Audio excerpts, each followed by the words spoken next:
आराध्य देव के चरण में वंदन। आदरणीय स्वामी जी, उपस्थित भाई तथा बहन, 25 बोलों की हमारी चर्चा चल रही है। 25 बोलों के अंतर्गत आज हम 14वां जो बोल है, 9 तत्व के 115 भेद, इसकी हम चर्चा करेंगे।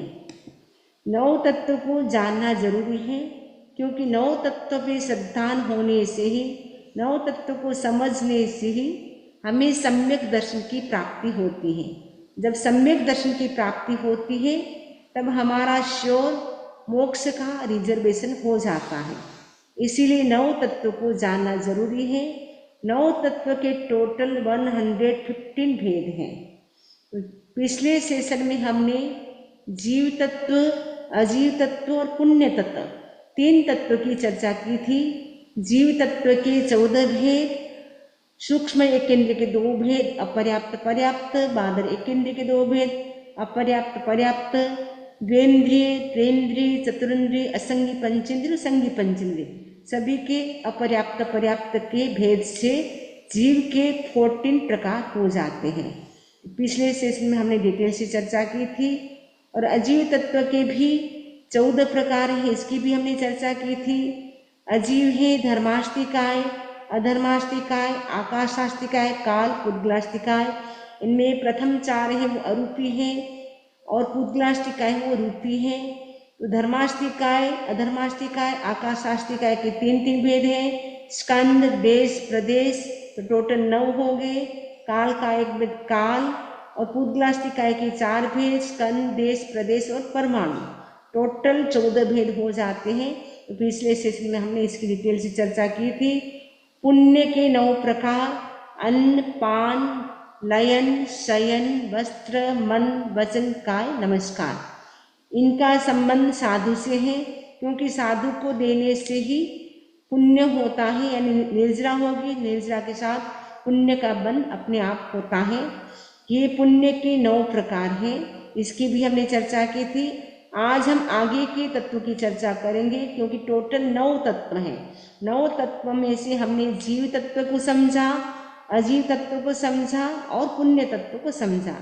आगे का तत्व है 4th नंबर का तत्व है पाप। तो पाप किसे कहते हैं, क्योंकि पाप को जानना जरूरी है। जब तक हम पाप को नहीं जानेंगे, तब तक हम पाप से बच भी नहीं सकते हैं। तो पाप डे टू डे लाइफ में हमारे से जाने अनजाने हो जाते हैं। उन पापों से हम कैसे बच सकते हैं, उसके लिए जानना है पाप क्या है। पाप का मतलब होता है अशुभ कर्म। अशुभ कर्म का जो उदय होता है वो पाप कहलाता है। पाप के 18 प्रकार मिलते हैं। तो सबसे पहला पाप है प्राणातिपात पाप। प्राण प्लस अतिपात। प्राण यानी जीव, अतिपात यानी मारना। प्राण को किल करना, जीवों को मारना, वो प्राणातिपात पाप कहलाता है। और जीव 5 प्रकार के हैं, एकेंद्रिय, द्वेंद्रिय, त्रेंद्रिय, चतुरेंद्रिय, पंचेंद्रिय। ये जो 5 प्रकार के जीव हैं, इनमें से किसी भी जीव को हम मारते हैं तो प्राणातिपात पाप लगता है। तो जो श्रावक होता है वो 2 इंद्रिय, 3 इंद्रिय, 4 इंद्रिय और 5 इंद्रिय वाले जीवों को वो नहीं मारता है। लाइफ लॉन्ग के लिए उनका वो त्याग करता है, संकल्प पूर्वक उनकी हिंसा नहीं करता है।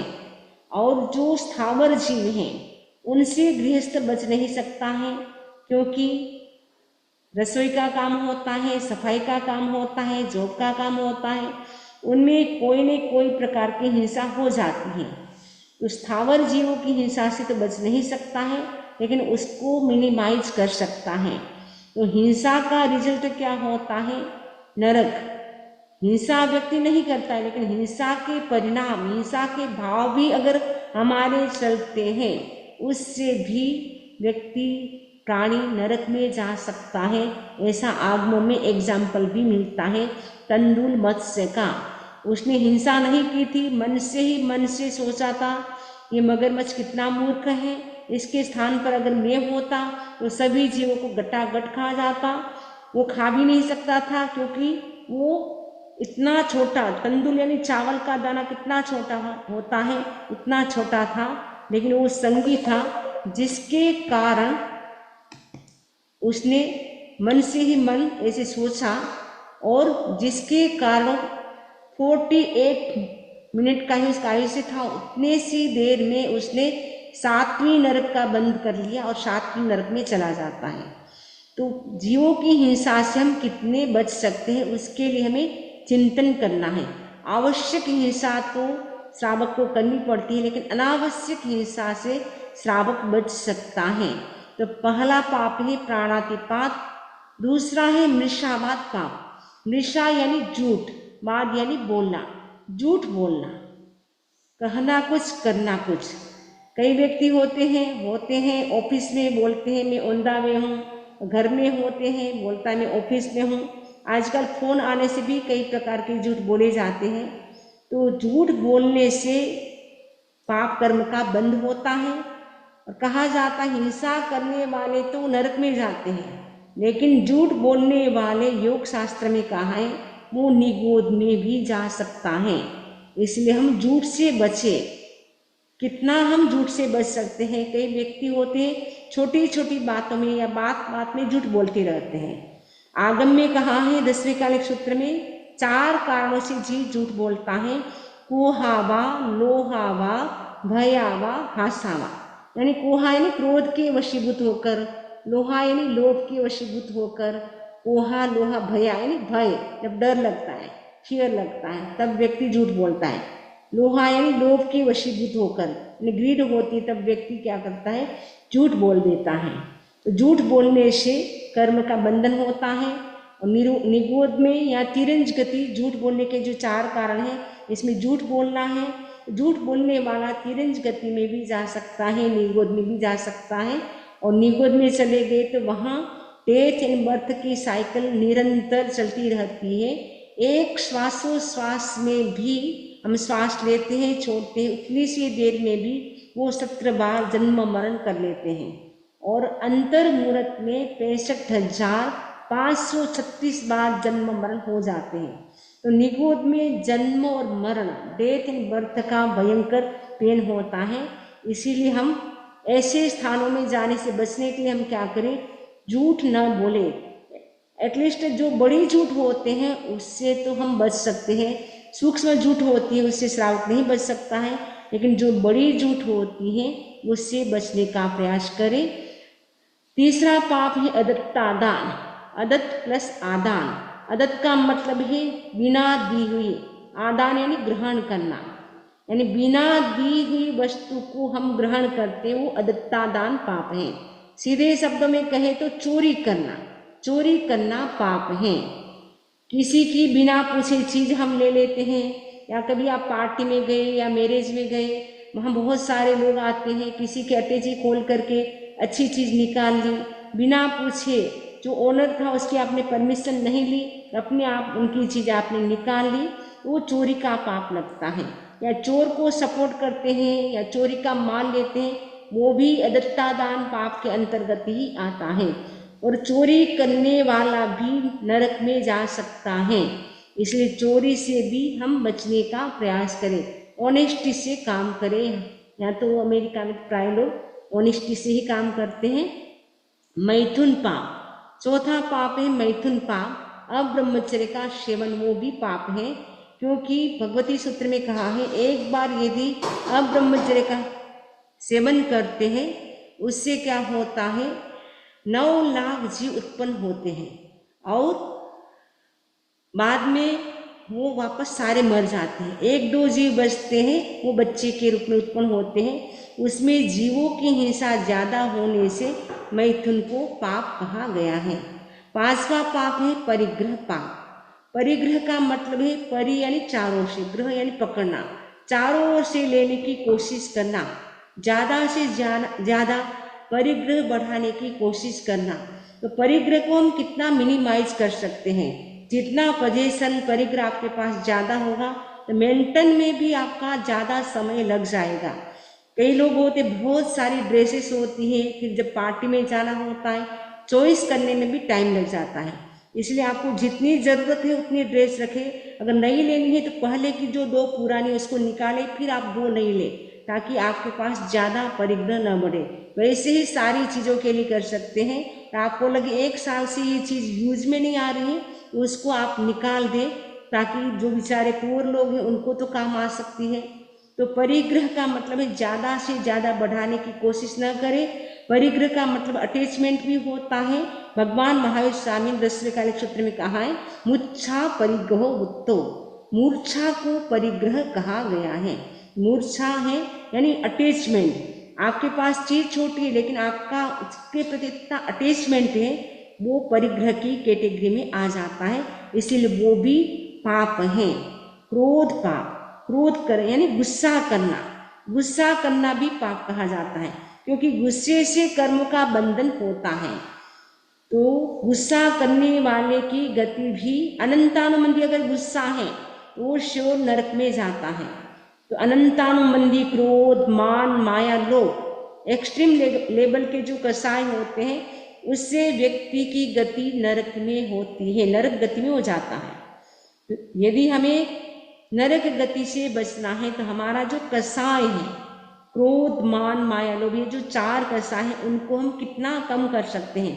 क्रोध को कम करने के लिए प्रयोग करें डीप ब्रीदिंग का। कई बार मैं बताती हूँ, आचार्य महाप्रज्ञ जी ने प्रेक्षा ध्यान बताए हैं, डीप ब्रीदिंग का प्रयोग करें। फोरहेड पे ब्राइट वाइट कलर का ध्यान करें। एक मंत्र है, ओम शांति प्रशांति सर्व क्रोधोपशमनी स्वाहा।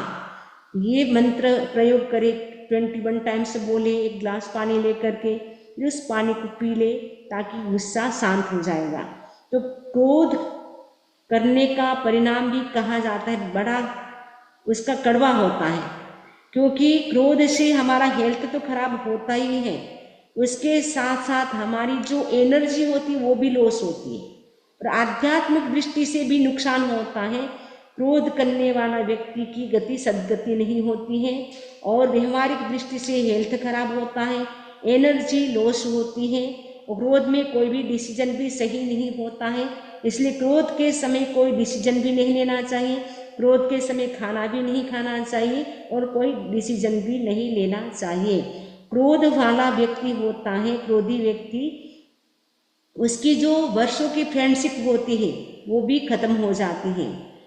और क्रोध करने से कहा जाता है, करोड़ वर्षों तक जो हमने संयम का, तप का पालन किया था, जो हमने आराधना की थी, वो मात्र क्षण भर के गुस्से से वो सब कुछ खत्म हो जाता है।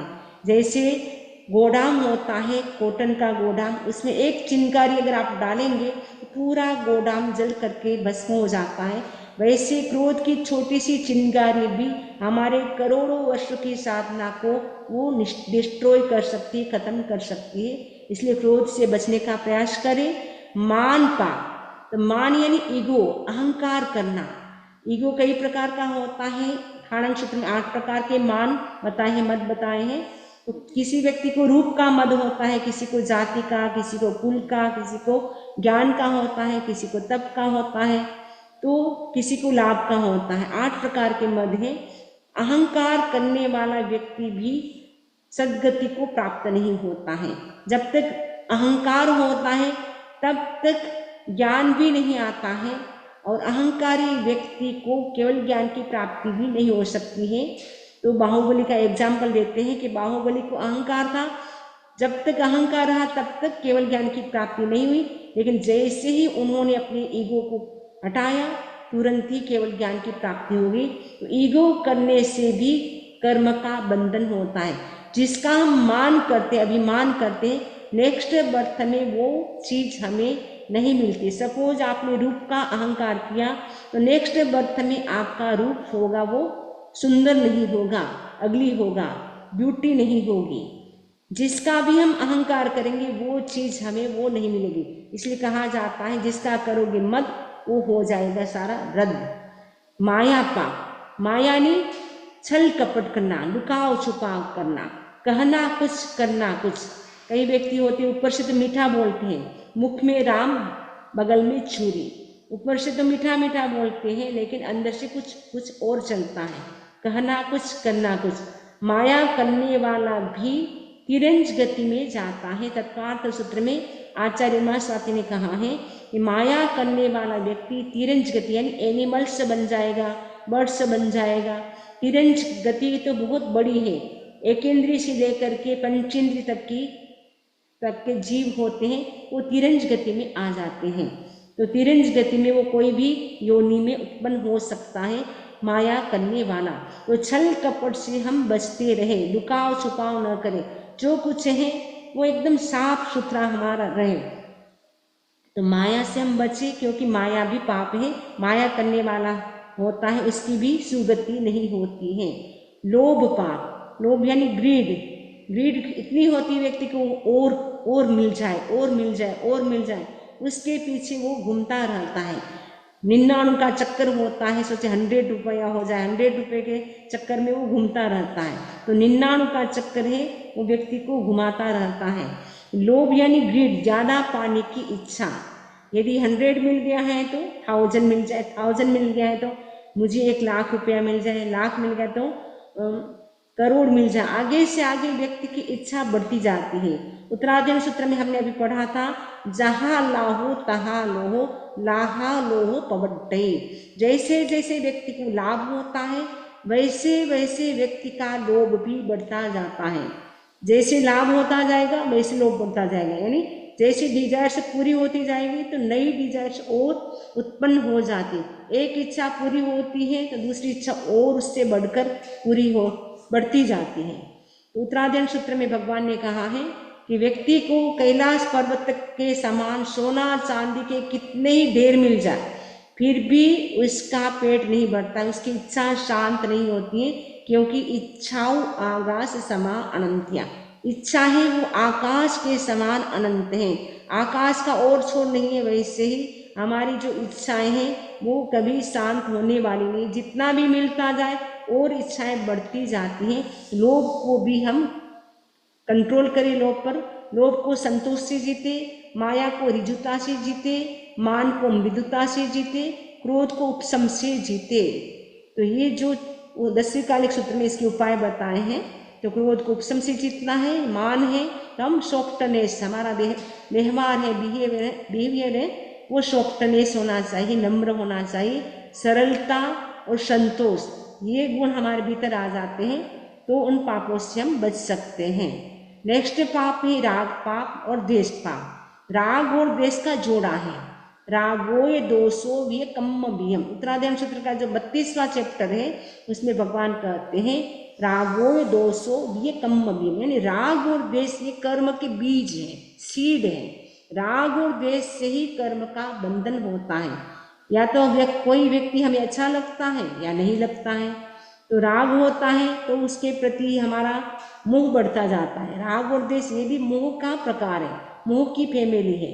तो राग जितना जितना हम करेंगे उतने कर्म का बंधन होता है। राग 2 प्रकार का होता है, प्रशस्त राग भी होता है और अप्रशस्त राग भी होता है।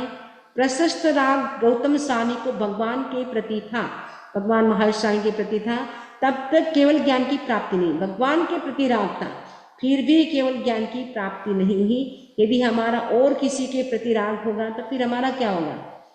तो राग व्यक्ति के प्रति भी होता है, कोई सुंदर व्यक्ति होता है तो उसको देख करके राग भाव आता है, या कोई वस्तु होती है, अच्छी वस्तु होती है तो उसके प्रति भी हमारा राग भाव होता है, अटैचमेंट बढ़ता जाता है। द्वेष क्यों होता है? कोई हमारा अपमान करता है या कोई हमें कुछ बोल देता है, उसके प्रति हमें क्या होता है? द्वेष आता है। या कोई हमारे से ज्वेलसी करता है उसके प्रति भी हमें द्वेष आता है। तो राग और द्वेष दोनों ही कर्म बंधन के कारण है। जब तक ये राग रहता है तब तक व्यक्ति वीत राग नहीं बन सकता है। वीत राग यानी जिसका राग चला गया है वो होता है वीत राग। वीत द्वेष नहीं कहा जाता है, वीत राग बन गए यानी राग को जीत लिया। राग को जीतने से द्वेष तो अपने आप जीता जाता है। तो राग और द्वेष को खत्म करने से ही हम वीत राग बन सकते हैं। नेक्स्ट पाप है कलह पाप। कलह यानी झगड़ा करना। कई व्यक्ति होते हैं उनकी हैबिट होती है झगड़ा करने की, छोटी छोटी बातों पे तू मैं करते रहते हैं। तो छोटी छोटी बातों पे यदि हम तू मैं करेंगे, झगड़ा करेंगे, उससे कर्म का बंधन होगा। तो कलह पाप से भी हम बच सकते हैं।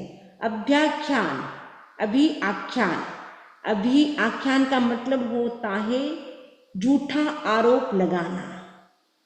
झूठा आरोप लगाना यानी किसी ने कोई मिस्टेक नहीं किए फिर भी आप बोलेंगे आपने ऐसा किया था, तो झूठा आरोप लगाते हैं। आपको पता नहीं, आपने सुनी सुनाई बात पर या बिना जानकारी किए हुए आपने ऐसा ही कह दिया कि आपने ऐसा किया, मुझे पता है, मैं सब जानती हूँ। तो झूठा आरोप लगाते हैं, उससे भी कर्म का बंधन होता है। झूठा आरोप किसने लगाया था? सीता महासती पास्ट लाइफ में वेगवती नाम की लड़की थी, उसने मुनि पर झूठा कलंक लगाया था, झूठा आरोप लगाया था कि इस मुनि को मैंने किसी स्त्री के साथ देखा है, जबकि मुनि एकदम निर्दोष थे, मुनि ने कुछ भी ऐसा पाप नहीं किया था, फिर भी झूठा आरोप लगाया, जिसका परिणाम उसको रावण के घर भोगना पड़ा। इसलिए सीता पर भी झूठा कलंक आया। यदि हम झूठा कलंक, झूठा आरोप किसी पे लगाते हैं तो वो नेक्स्ट बर्थ में या कभी भी वो आरोप हमारे पे आ सकता है। हम सोचते कि हमने तो कुछ किया नहीं, हमारे पे ऐसा झूठा आरोप कैसे आ गया? अरे आपने ही किया था, आप तो भूल गए पाप करके, लेकिन हमारे अंदर सब रिकॉर्डर है, वो सीसी कैमरा भी लगा हुआ है, वो सब कुछ रिकॉर्डिंग होता रहता है। इसलिए वो जब उसका फल मिलने वाला होता है तो उसका उदय भी बाद में, मतलब इसी जन्म में भी आ सकता है, दूसरे जन्म में भी, या कई जन्मों के बाद भी। जितना कर्म बंधा है उसके हिसाब से उसका फल उसका मिलेगा। पैशन यानी चुगली करना, चुगली करते हैं यानी बिना मतलब दूसरों की बातें करते हैं। चुगली होती है वो तीसरे व्यक्ति की होती है, दो व्यक्ति मिलते हैं, तीसरे व्यक्ति की बातें करते हैं। सपोज आपके घर में कोई गेस्ट आया तो आपने बहुत ध्यान रखा, और जब आप इंडिया गए तो वो बिजनेस में बिजी था या घर के काम में बिजी था, आपकी कोई टेक केयर नहीं कर सके, तो जिसके कारण आप क्या करेंगे? तीसरे व्यक्ति के पास बोलेंगे मैं तो ऐसे गई थी, मैं तो अमेरिका वाले वो इंडिया गए थे, तो आप क्या कहेंगे? मैं तो इंडिया गई थी, लेकिन उस व्यक्ति ने मेरा बिल्कुल भी ध्यान नहीं रखा। मैंने तो अमेरिका में आए तब कितना उनको घुमाया था, कितनी मैंने जगह ले गई और कितना मैंने टेक केयर किया था, साथ साथ में रही थी, लेकिन वहाँ जाने पर उसने मेरा बिल्कुल भी ध्यान नहीं रखा। हम क्या करते? तीसरे व्यक्ति की बातें करते, दूसरों की हम चुगली करते रहते हैं। चुगली करने से भी कर्म का बंधन होता है। 10वें कार्य सूत्र में तो यहाँ तक कहा, चुगली करने का मतलब है दूसरे के पीठ का मांस खाने के बराबर है। तो इसके लिए हमें क्या करना है? चुगली अगर करने की आदत है, दूसरों की बातें करने की आदत है, किसी ने आपका ध्यान नहीं रखा तो दूसरों के पास जा कर के कहेंगे कि उसने मेरे साथ ऐसा किया वैसा किया। आपस में मिलेंगे, कान से कान मिला करके दूसरों की हम बातें करते रहते हैं। तो चुगली करना भी एक बहुत बड़ा पाप है। पर परिवार, पर यानी दूसरों की, परिवार यानी निंदा करना, दूसरों की निंदा करना, दूसरों की निंदा करना। तो निंदा कौन करता है? जिसके पास बहुत टाइम होता है या जिसकी क्रिएटिविटी नहीं होती, दिमाग में दूसरे आइडिया नहीं आता है, तो वो व्यक्ति क्या करता है? दूसरों की निंदा करता है। तो दूसरों की निंदा करना भी बहुत बड़ा पाप है। तो कहा जाता है जो नमक होता है उसको यदि मिट्टी के घड़े में डाल देते हैं तो मिट्टी का घड़ा धीरे धीरे करके वो जर्जर हो जाता है। वैसे जो व्यक्ति निंदा करता है वो भीतर से खोखला होता जाता है। इसलिए निंदा करनी है तो स्वयं की निंदा करो कि मैं ऐसी हूँ, मैं वैसी हूँ, लेकिन हमें दूसरों की निंदा नहीं करना है। तो पर परिवार यानी दूसरों की निंदा करना। रति अरति पाप। रति का मतलब है अच्छा लगना, अरति का मतलब अच्छा न लगना। तो यहाँ पे रति का मतलब है जो धार्मिक अनुष्ठान है वो हमें अच्छा नहीं लगता है, धर्म के कामों में हमारा इंटरेस्ट नहीं है, वो रति का मतलब है धर्म के काम में इंटरेस्ट न होना, वो अरति हो जाएगा। और जो संसार के जो काम है उसमें हमारा इंटरेस्ट होता है, वो होता है संसार के जो काम है उसमें तो इंटरेस्ट, वो हो गया रति। और जो धार्मिक काम है उसमें इंटरेस्ट न होना, वो हो जाएगा अरति। जैसे हम कहेंगे एवरीडे स्वाध्याय चलता है उत्तराध्ययन सूत्र का, मंडे टू फ्राइडे आप स्वाध्याय किया करें, आप सामायिक करें, आप मॉर्निंग सेशन अटेंड करें, तब कहेंगे स्वामी जी हमारे पास तो टाइम नहीं है या हमारा इंटरेस्ट नहीं है। और यदि आपको कोई कहे आपको अभी कहीं पार्टी में जाना है, मूवी देखने के लिए जाना है, वो तुरंत रेडी हो जाएंगे। उस समय कोई एक्सक्यूज नहीं और कोई बहाना नहीं, तुरंत ही रेडी हो जाते, क्योंकि संसार के काम करने अच्छे लगते हैं, उसमें इंटरेस्ट है। तो संसार के काम में इंटरेस्ट रखना, धर्म के काम में इंटरेस्ट न रखना, वो भी एक प्रकार का रति अरति पाप होता है। माया मृषा, तो माया और मृषा दो प्रकार के पाप एक साथ हो गए, क्योंकि अलग से तो चर्चा आ चुकी थी माया पाप की, मृषा पाप की, लेकिन वापस माया मृषा एक साथ दिया। इसके पीछे रीजन शायद ये हो सकता है, एक साथ व्यक्ति कई प्रकार के पाप कर सकता है, केवल एक पाप ही नहीं, कई प्रकार के पाप कर सकता है। यानी माया भी कर सकता है, साथ में झूठ भी बोल सकता है, और भी वो पाप कर सकता है, हिंसा भी कर सकता है, कुछ भी कर सकता है, कई प्रकार के पाप एक साथ हो सकता है। इसीलिए शायद दो पाप एक साथ दिया हो। यानी माया पूर्वक झूठ बोलता है, माया तो करता है, साथ में वो झूठ भी बोलता है, माया के साथ वो चीटिंग करता है, झूठ बोलता है, तो माया मृषा पाप होता है। लास्ट पाप है मिथ्या दर्शन शल्य पाप, ये सबसे खतरनाक पाप है। मिथ्या दर्शन शल्य, शल्य यानी कांटा, जैसे पैर में कांटा चुभ जाता है तो हमारी चलने की स्पीड होती है वो स्लो हो जाती है,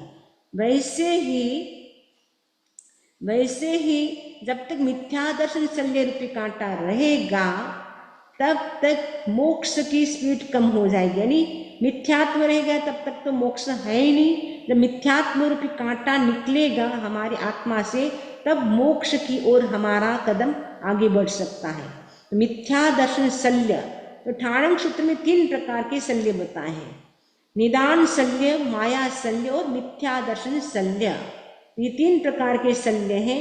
ये शल्य यानी कांटा जैसे चुभता रहता है, वैसे ये मिथ्या दर्शन शल्य रूपी कांटा चुभता रहता है, जिसके कारण जीव संसार में परिभ्रमण करता रहता है। ये जो 18 पाप में मिथ्या दर्शन शल्य है, सभी पापों का राजा है। ये मिथ्या दर्शन शल्य चला गया तो सारे पाप तो अपने आप धीरे धीरे करके चले जाएंगे, लेकिन सबसे पहले हमें खत्म करना है मिथ्या दर्शन शल्य पाप। ये मिथ्या दर्शन शल्य पाप रहेगा तब तक व्यक्ति संसार में परिभ्रमण करता रहेगा। ये 18 पापों की मैंने संक्षेप में चर्चा की है। यदि आपको डिटेल से सुनना हो तो इसके वीडियो भी बनाए हैं, यानी अपलोड किया हुआ है। एक एक पाप का एक एक वीडियो है, 10-10, 15-15 मिनट का लगभग है। वो 18 पाप के 17 वीडियो हैं। आप जिसको भी डिटेल से सुनना हो वो उसको सुन सकते हैं। आगे हम चलेंगे आश्रव। 5वां हमारा जो 5th नंबर का तत्व है वो आश्रव तत्व है। आश्रव का मतलब होता है आना। आश्रव एक प्रकार का क्या है, कर्म आने का दरवाजा है, गेट है। जैसे गेट होता है, ओपन होता है, आप देख रहे ओपन भी हो रहा है, बंद भी हो रहा है। तो गेट जब ओपन होता है तो कोई भी आ सकता है उस गेट से, मनुष्य भी आ सकता है, डोगी भी आ सकता है, हवा भी आ सकता है, आ सकती है, कचरा भी आ सकता है, कुछ भी आ सकता है। तो आश्रव से क्या होता है, शुभ और अशुभ दोनों प्रकार के कर्मों का आश्रमण होता रहता है, वो आगमन होता रहता है। आश्रव क्या है, कर्म ग्रहण करने वाली आत्मा की अवस्था है। आश्रव के माध्यम से जीव क्या करता है, कंटिन्यू कर्म को ग्रहण करता रहता है। तो कर्म हमारी आत्मा में इंटर कैसे होते हैं, आश्रव के माध्यम से। आश्रव एक प्रकार का गेट है। आश्रव से निरंतर एवरी मोमेंट कर्म का बंधन हो रहा है, यानी कर्म हमारी आत्मा में इंटर कर रहे हैं। आश्रव के टोटल तो 20 भेद हैं, लेकिन मुख्य रूप से आश्रव के 5 भेद हैं। मिथ्यात्व आश्रव, अव्रत आश्रव, प्रमाद आश्रव, कसाय आश्रव और योग आश्रव। मिथ्यात्व आश्रव, मिथ्यात्व का मतलब होता है विपरीत श्रद्धा। कुगुरु कुदेव कुधर्म को मानना, यानी कुगुरु है उसको अपना गुरु मानना, कुदेव है उसको देव मानना, कुधर्म है उसको अपना धर्म मानना। विपरीत श्रद्धा या जिन वाणी के प्रति हमारी श्रद्धा न होना, भगवान ने जो कहा है उनकी वाणी के प्रति हमारी श्रद्धा नहीं होती है, वो होता है मिथ्यात्व। तो मिथ्यात्व जब तक रहेगा तब तक हमारा मोक्ष नहीं होगा। मिथ्यात्व से ही कर्मों का बंधन ज्यादा होता है। जब तक मिथ्यात्व रहेगा तब तक जीव को कर्मों का बंधन भी ज्यादा होता रहेगा। मिथ्यात्व रहेगा तब तक जीव का संसार परिभ्रमण चालू रहेगा।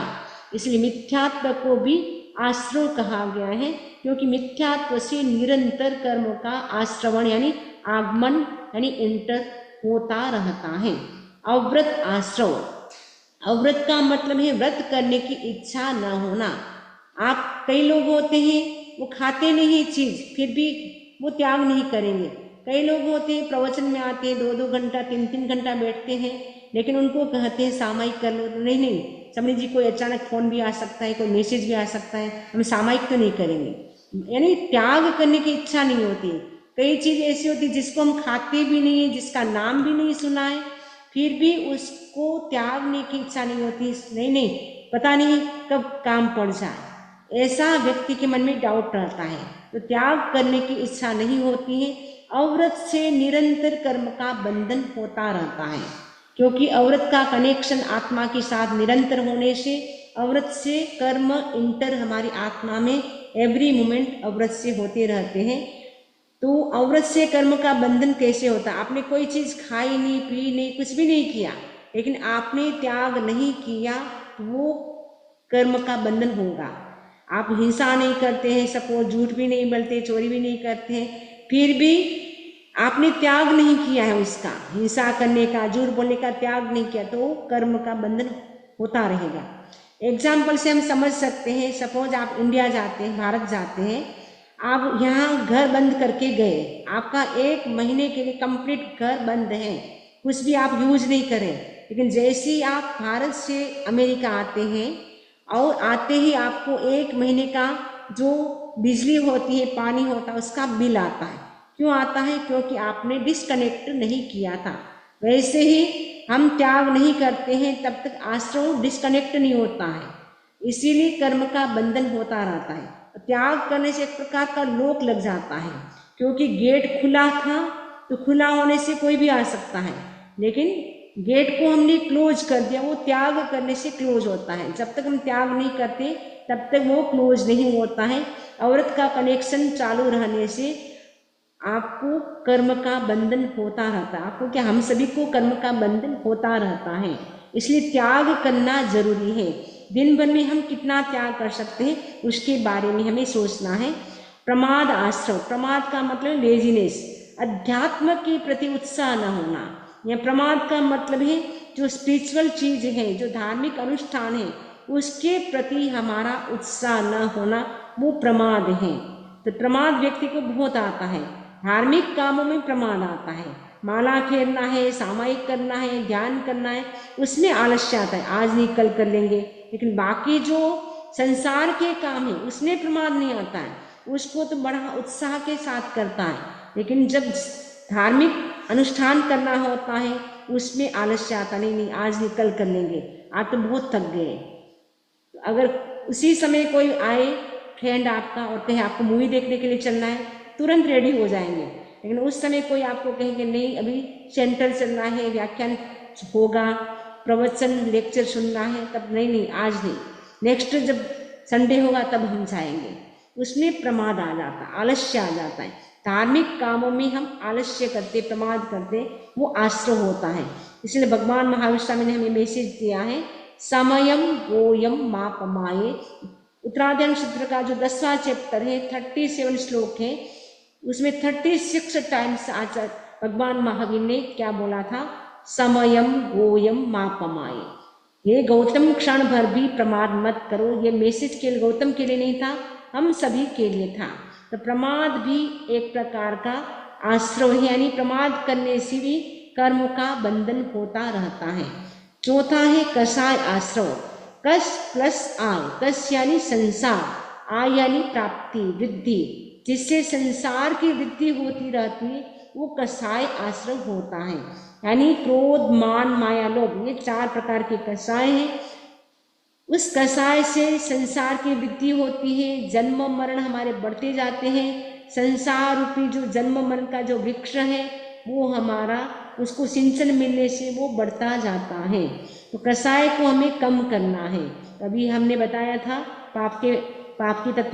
पाप की चर्चा चल रही थी, तब कहा था कि अनंतानुबंधी कषाय होता है, अनंत का अनुबंध कराता है, और अनंतानुबंधी कषाय व्यक्ति को नरक में ले जाता है। इसलिए कषाय को हम कितना कम कर सकते हैं उसके लिए हमें प्रयास करना है, क्योंकि जब तक कषाय रहेगा तब तक मोक्ष नहीं होगा। कितनी साधना कर ले, लेकिन कषाय को कम करना साधना के साथ साथ जरूरी है। हरिभद्र सूरी ने कहा है, कषाय मुक्ति किल मुक्ति रेवा।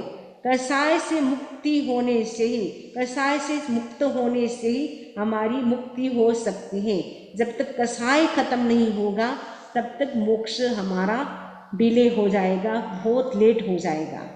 योग आश्रव, योग यानी प्रवृत्ति, मन वचन काया की प्रवृत्ति। जो भी हम मेंटल फिजिकल वर्बल जो भी एक्शन करते हैं उससे आत्मा में एक प्रकार का कंपन स्पंदन वाइब्रेशन होता है, हलन चलन होती, हलचल होती है अंदर, जिससे कर्म का बंध होता है। जैसे हमारी भावधारा, जैसे हमारी एक्शन होता है उसी के अनुरूप कर्म का बंध होता है। यदि आपके अच्छे एक्शन हैं तो अच्छे कर्म का बंध होगा, शुभ कर्म का बंध होगा। यदि नेगेटिव थॉट से चल रहे हैं तो नेगेटिव यानी पाप कर्म का बंध होगा। यानी जैसे हमारे एक्शन होते हैं उसी के अनुसार कर्म का बंध होता है। तो योग आश्रय से, योग दो प्रकार का होता है, शुभ योग भी होता है और अशुभ योग भी होता है।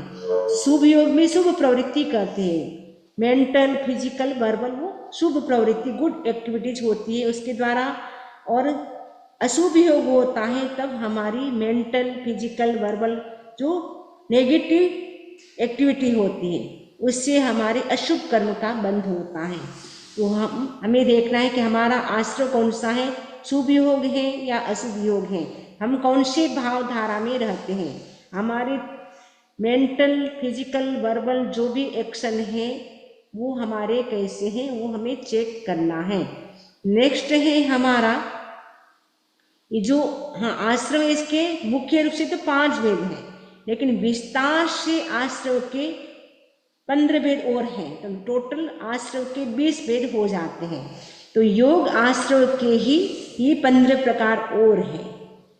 5 प्रकार तो मेन थे और उसमें से जो 5th नंबर का योग आश्रम था उसके ही सारी कैटेगरी हैं, उसके ही प्रकार हैं। तो योग जैसे जैसे करेंगे, जिस प्रकार का एक्शन करेंगे, मारने का, झूठ बोलने का, चोरी करने का, मैथुन का, परिकर का, जो जो एक्शन करते जाएंगे उस नाम से वो आश्रय हो जाएगा। तो प्राणातिपात आश्रय यानी प्राणों को मारा, जीवों को मारने से प्राणातिपात आश्रय होता है। जो हमने पाप की चर्चा की थी, प्राण का अतिपात यानी जीवों को किल करना। कई लोग होते जीव को किल नहीं करते, लेकिन ऐसा उनकी सिचुएशन कर देते वो अधमुआ मतलब अधकचरा, मतलब इतना तड़पता है वैसी स्थिति में उसको ला देते हैं। पूरा मारा नहीं लेकिन मारने जैसा कर दिया। पूरा मारते हैं या मारने जैसा भी करते हैं तो भी पाप लगता है और उससे कर्म का बंधन होता है। इसीलिए किसी भी जीव की हिंसा नहीं करना है, क्योंकि जीव की हिंसा करने से असात वेदनी कर्म का बंध होता है। प्राण, भूत, जीव, सत्व, इनको यदि हम इनकी हिंसा करते हैं, उनको पेन देते हैं, रुलाते हैं, कुछ भी करते हैं, प्रहार करते हैं उनके ऊपर, उससे असात वेदनी का बंध होता है। तो प्राणातिपात भी क्या है, जीव की हिंसा करते, इसलिए उससे भी कर्म का बंधन होता है। और मृषावाद यानी झूठ बोलने से भी कर्म का बंध होता है। और अदत्तादान यानी चोरी करना, बिना पूछे किसी की चीज यूज करना या बिना पूछे किसी की चीज निकाल लेना या ऑनेस्टी न रखना, अदत्तादान, उससे भी क्या होता है, कर्म का बंधन होता है। मैथुन सेवन करने से भी कितने जीवों की हिंसा होती है, इसलिए मैथुन से भी कर्म का बंधन होता है। परिग्रह आश्रय, परिग्रह का मतलब होता है अटैचमेंट, आसक्ति या ज्यादा पाने की जो इच्छा होती है वो होता है परिग्रह पाप।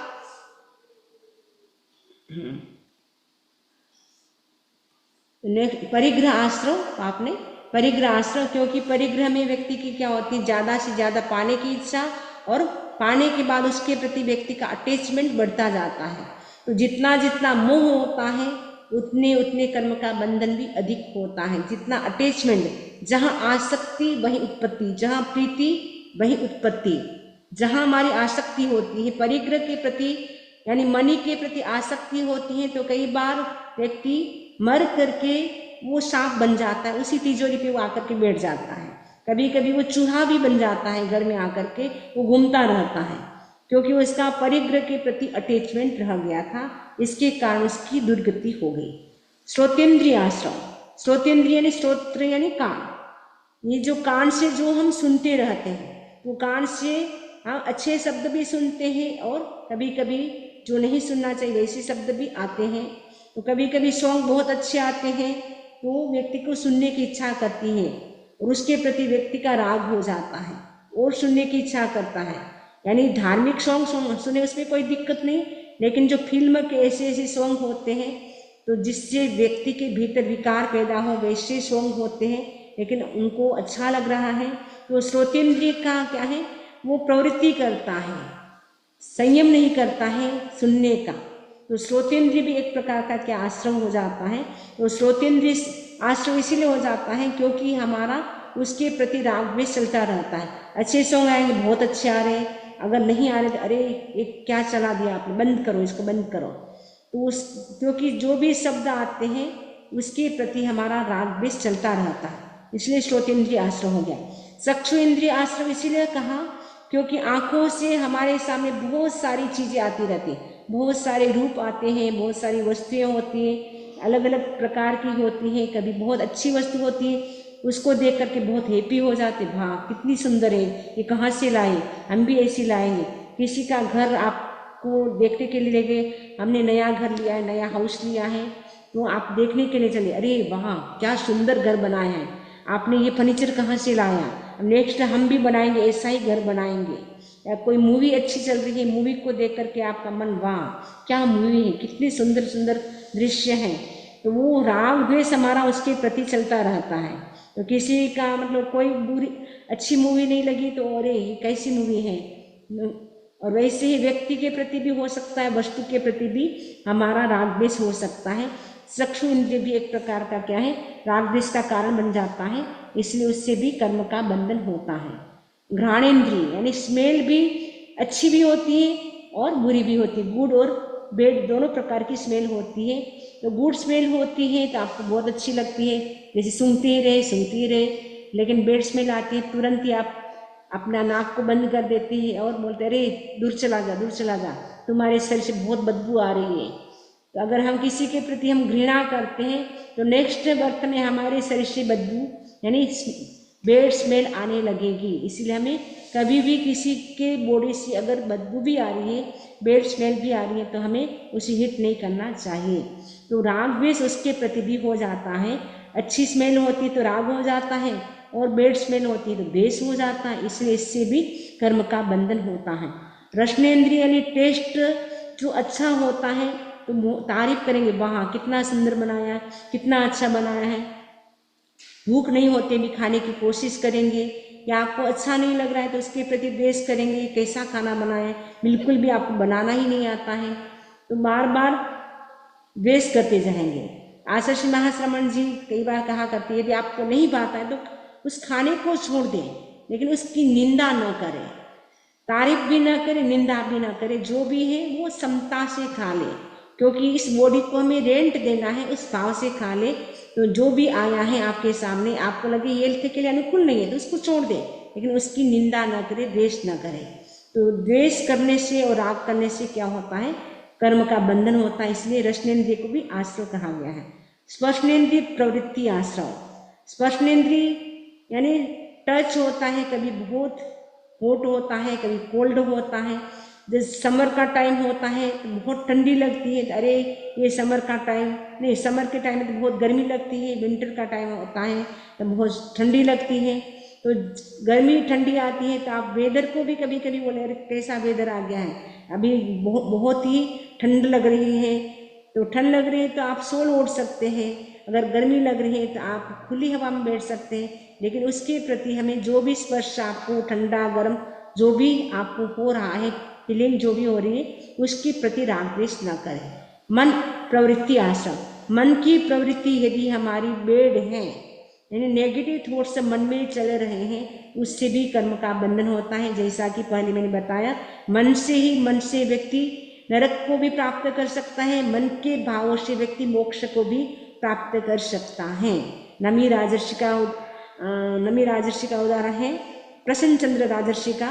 प्रसन्नचंद्र राजर्षि मन से युद्ध करते हैं, तो मन से वो 7वीं नरक तक के भी दलिक बांध लेते हैं, फिर स्वर्ग के दलिक भी बांध लेते हैं, और मन से फिर पश्चाताप करने लगे तो केवल ज्ञान को भी प्राप्त कर लिया।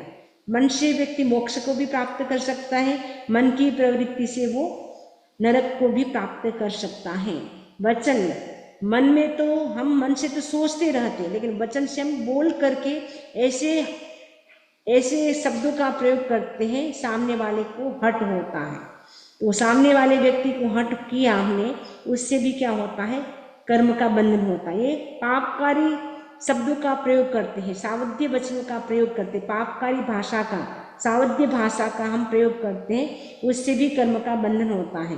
कई लोग होते हैं, स्कूटर को जो ब्रेक देना होता है, ब्रेक मार, सब्जी सुधारना होता है, सब्जी काट, मैंने हम उसके जगह सब्जी सुधारो, या ब्रेक लगाओ, झाड़ू लगाओ, झाड़ू मार दो, पोछा मार दो, मार शब्द का हमें प्रयोग नहीं करना है। पापकारी शब्द का प्रयोग न करें, उससे भी कर्म का बंधन होता है।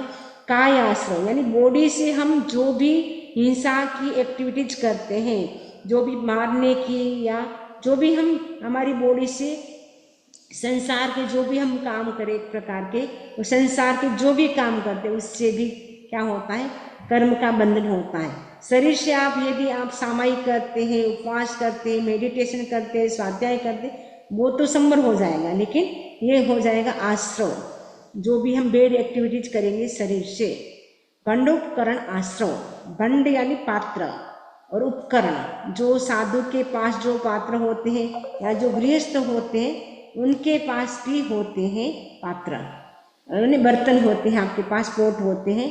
तो जब आप लेते हैं, रखते हैं, उस समय आप कितना यत्न रखते हैं, कितना माइंडफुलनेस के साथ रखते हैं। जब भी आप सुबह काम करते हैं, तो सुबह मॉर्निंग में आप आते हैं किचन में, तो सबसे पहले हमें देखना चाहिए कि ये जो हमारे बर्तन हैं, जो भी आप यूज करते जो भी चीज़ें, उसको देखें कहीं इसमें जीव जंतु तो नहीं है, पानी को छान ले, जो भी करना होता है, बासी चीज़ें होती है उसको बासी न रखें।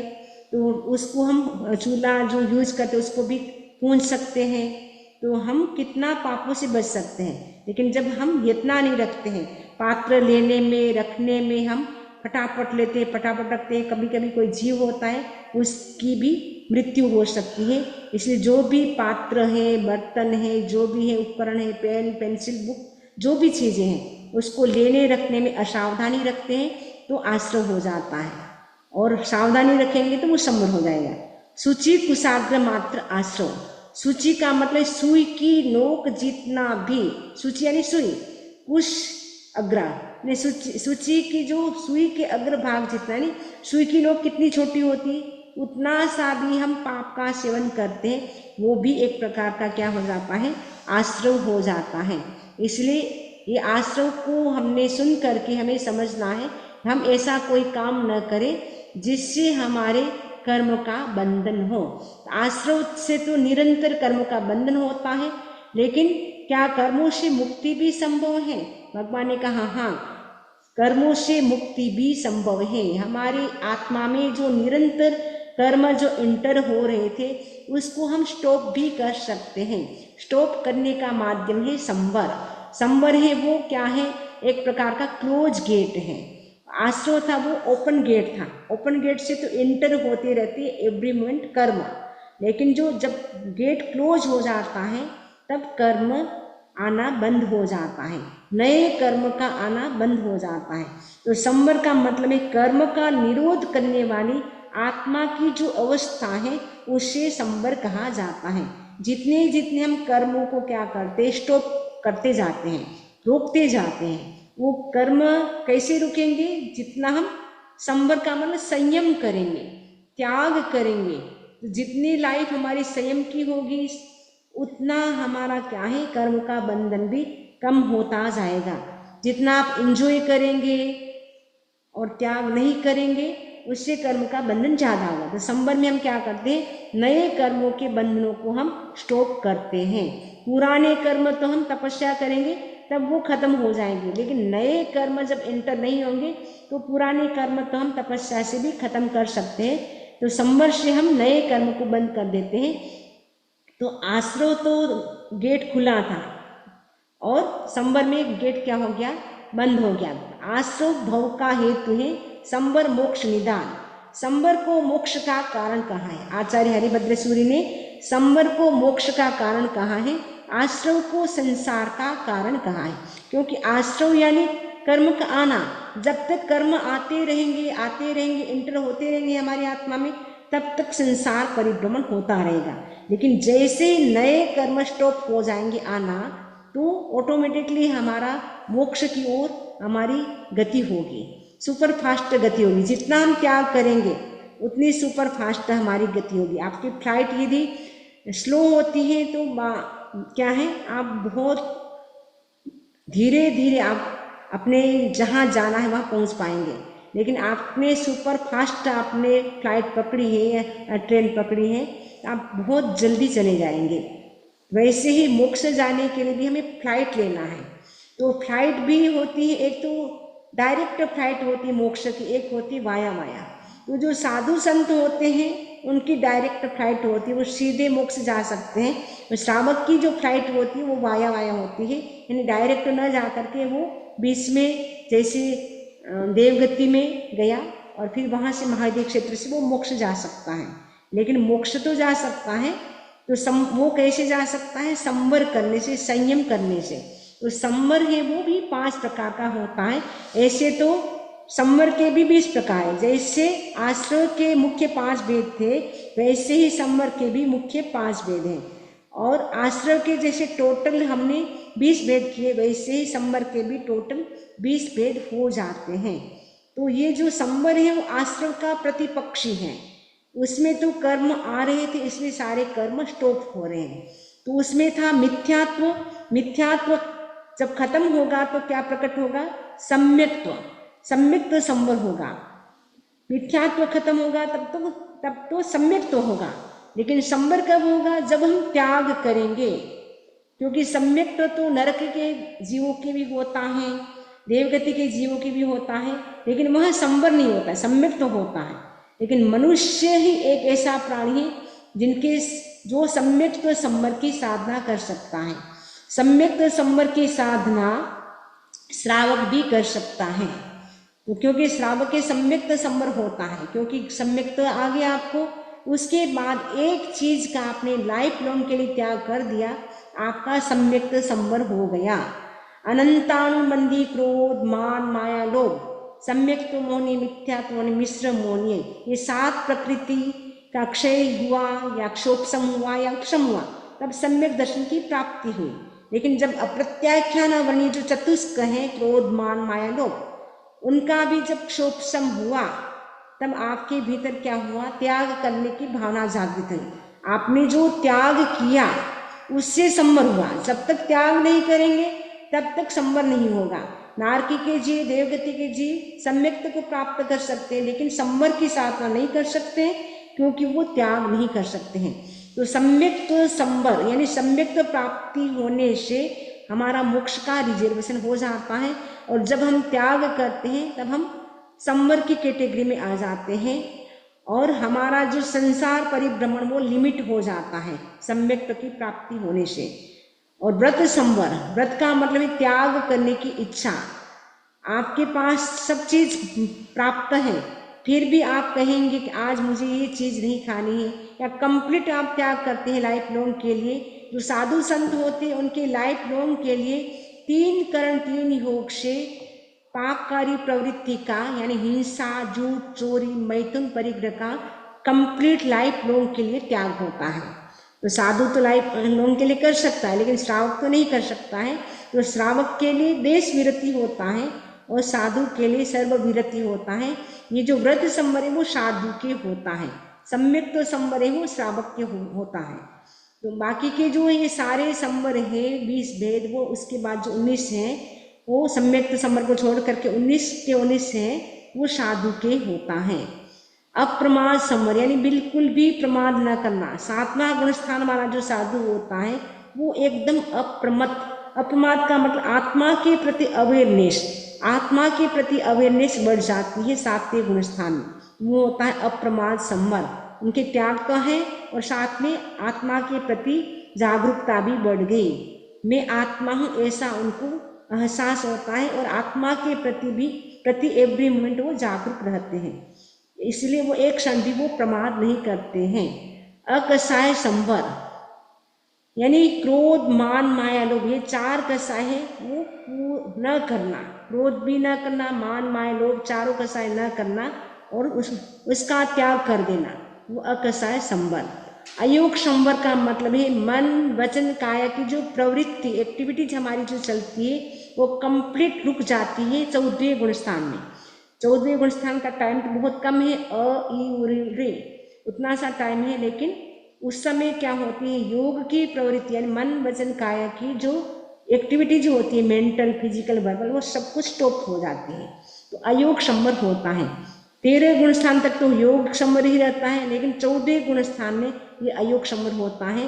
कंप्लीट शुभ अशुभ जो भी कर्म का बंधन हो रहा था वो रुक गया, क्योंकि कर्म का बंधन तो केवल ज्ञान होने के बाद भी होता है, उनके योग होता है, कसाय नहीं होता है। मूल तो कर्म का बंधन योग से तो उतना नहीं होता, आत्मा पे वो चिपक नहीं सकते, वो एक समय के लिए चिपकेगा दूसरे समय वो झड़ जाएगा, वो रहेगा नहीं लंबे समय तक। लेकिन कसाय जब मिल जाता है, रागद्वेष मिल जाता है, तब वो आत्मा के साथ लंबे समय तक वो कार्मिक पार्टिकल से टिक सकते हैं। लेकिन कसाय जब खत्म हो जाएगा तो वो कार्मिक पार्टिकल से आत्मा पे चिपक नहीं सकते हैं। अयोग संवर होता है जब मन वचन काय की प्रवृत्ति है कंप्लीट रुक जाती है, तब अयोग संवर होता है।